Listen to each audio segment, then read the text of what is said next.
in greater quantity, and all of this moving of molecules takes a great deal of energy, and most of that energy is oil. And this is where peak oil comes in, because the implication of peak oil is that oil prices are going to become more volatile, and that the average price of oil is going to remain structurally higher than it has in decades. And if that happens, then the economic value securing this American debt structure has got to be valued downwards by some factor. Let's call it X. And factor X is the thing that threatens the United States most.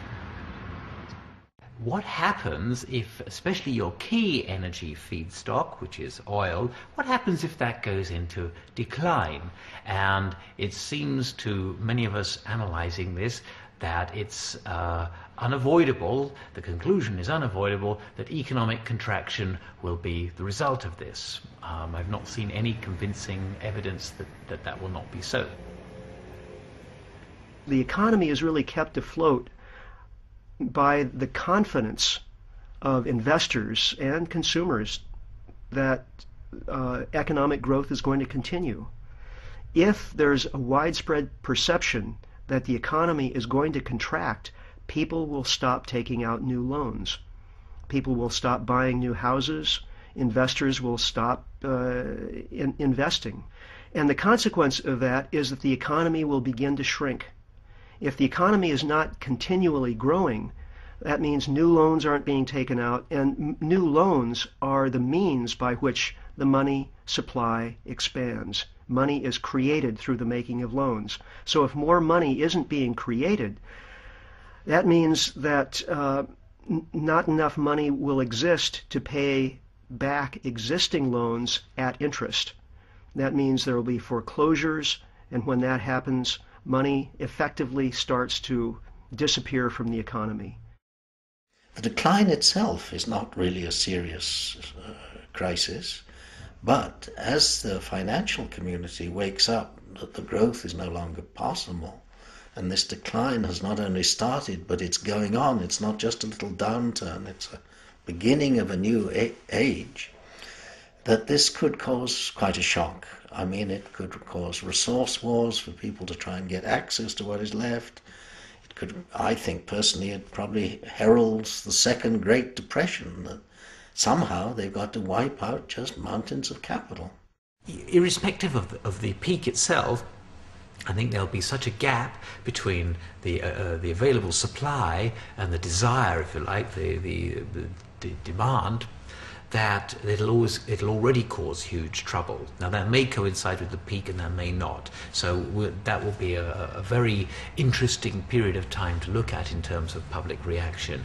And I mean, once you start seeing gas lines, once you see petrol stations, gasoline stations running out of gasoline, once you start seeing trucks on American roads and on European roads just broken down and run out of diesel on the side of the road, not having made their deliveries, supermarket shelves going empty, once you start seeing that kind of thing, it's going to be very, very difficult for opinion leaders, for the media, for politicians, for corporate executives. It's going to be very difficult for them to spin a tale which explains that without actually admitting that actually the reason is that we're at peak oil and we're facing decline.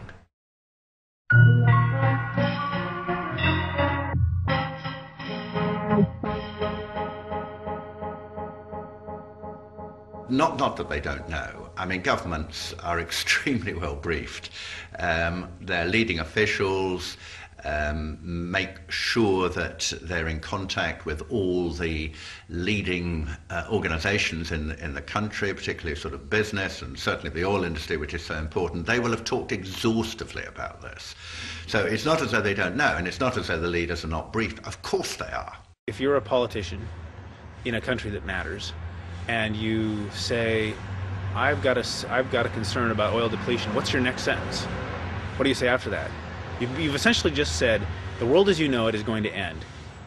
End of, and that's all we have today. I mean, you really have to be able to follow up with some sense of some policy, some solution, because there really is no easy solution.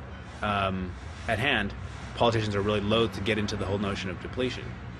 You know, you can't raise a problem unless you've got a solution at hand. I mean, that's kind of the rule of politics, unless you're criticizing your opponent, you know. And so no one really wants to raise the notion of depletion.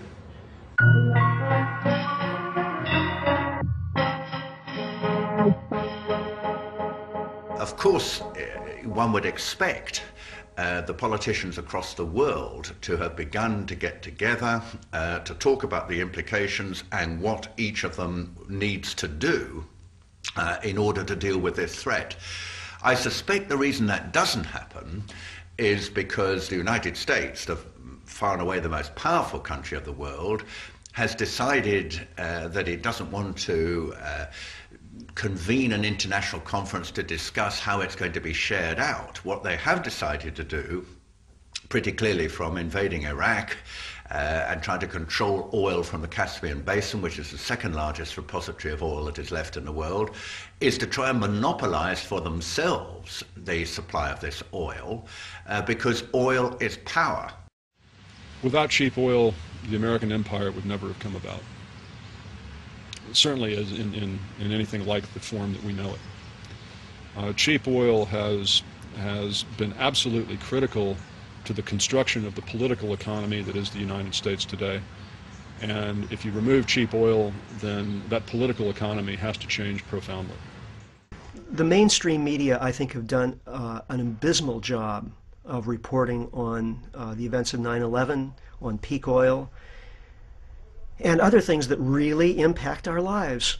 I mean, the average person knows much more about the personal habits of Brad Pitt than they know about peak oil and what's going to affect their life in the near future. I mean, if they don't have food to eat, if they don't have a job, you know, that's something they need to know about beforehand. That's something they need to prepare for. And peak oil is the event of our lifetimes. It's going to dwarf anything that any of us has experienced in our lives up to this point. And yet we're told virtually nothing about it.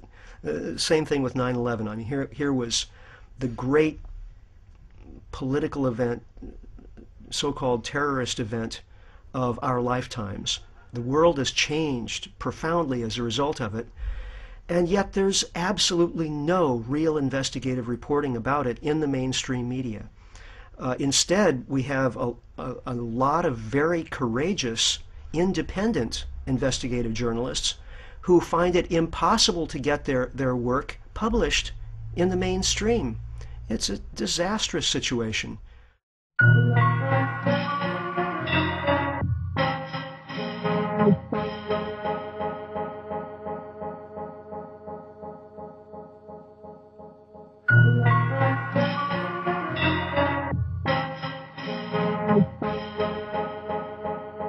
I personally believe that there is a deep relationship between the events of 9/11 and peak oil, but it's not something I can prove.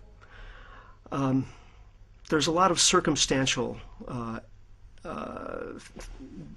bits and pieces that when you add them up together paint a pretty persuasive picture, I think. The CIA has been studying the phenomenon of oil peaks since the 1970s. And Dick Cheney, former CEO of Halliburton, the world's foremost oil services company, has talked about the difficulty that the oil industry will have in meeting demand by the end of the first decade of the 21st century. Now, what happened after 9/11? Well, of course, the U.S. invaded Afghanistan and used that occasion to build military bases throughout the region of Central Asia, which is the new oil production region. Lots of new oil discoveries there in, coincidentally, 2000 to 2001. And then to invade Iraq,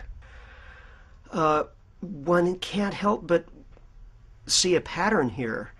It seems evident to me that 9/11 was in effect a kind of pretext for the U.S. to expand its military hold on the two most important oil-producing regions of the planet.